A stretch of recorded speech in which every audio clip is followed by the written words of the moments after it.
తాజా 30 యాంకర్ అనసూయ ఇప్పుడు item song అనసూయగా మారుతోంది. సోగ్గాడే చిన్ని నాయనాలో ఐటమ్ సాంగ్ తో పాటు కాసేపు కనిపించి ప్రేక్షకులను మెప్పించింది. ఆ తర్వాత క్షణం మూవీలో కూడా అనసూయకు మంచి రోల్ దక్కింది. నటిగా ఆమెకు మంచి మార్కులు పడ్డాయి. తాజాగా అనసూయ విన్నర్ సినిమాలో ఐటమ్ సాంగ్ చేసింది. ఈ సాంగ్ యూట్యూబ్ లో రిలీజ్ చేశారు. ఈ పాట 4.5 నిమిషాలు ఉంది. ఇందులో అనసూయ ఫోటోలు మాత్రమే ఉన్నాయి. పాటకు సంబంధించిన దృశ్యాలేవీ లేవు. ఇందులో అనసూయకు లభించిన అరుదైన గౌరవం ఏమిటి అంటారా?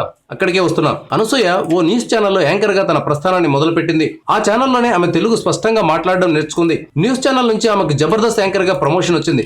అంతే, అనసూయ జీవితం అమాంతం మారిపోయింది. ఆ తర్వాత ఆమెకు అవకాశాలు వెతుక్కుంటూ వస్తున్నాయి. ఇప్పుడు విన్నర్ సినిమాలో ఏకంగా ఆమె పేరుపైనే ఒక ఐటమ్ సాంగ్ ను పెట్టారు. రామజోగయ్య శాస్త్రి ఈ పాటను రాశారు. సూయ సూయ అనసూయ ఇలా ఎలా పుట్టేసావే, నాతో సెల్ఫీ కొట్టేసావే అనే లైన్లతో ఈ పాట మొదలవుతుంది. ఈ పాటలో ఇంకో ప్రత్యేకత కూడా ఉంది. అది ఈ పాటను యాంకర్ సుమ పాడింది. సుమ పాట పాడడం ఇదే తొలిసారి. సాయి ధరమ్ తేజ్, రకుల్ ప్రీత్ సింగ్ జంటగా నటిస్తున్న ఈ సినిమాకు గోపీచంద్ మలినేని దర్శకత్వం వహిస్తున్నారు. ఈ సినిమాను ఈ నెల 24న రిలీజ్ చేయాలని ఆలోచిస్తున్నారు.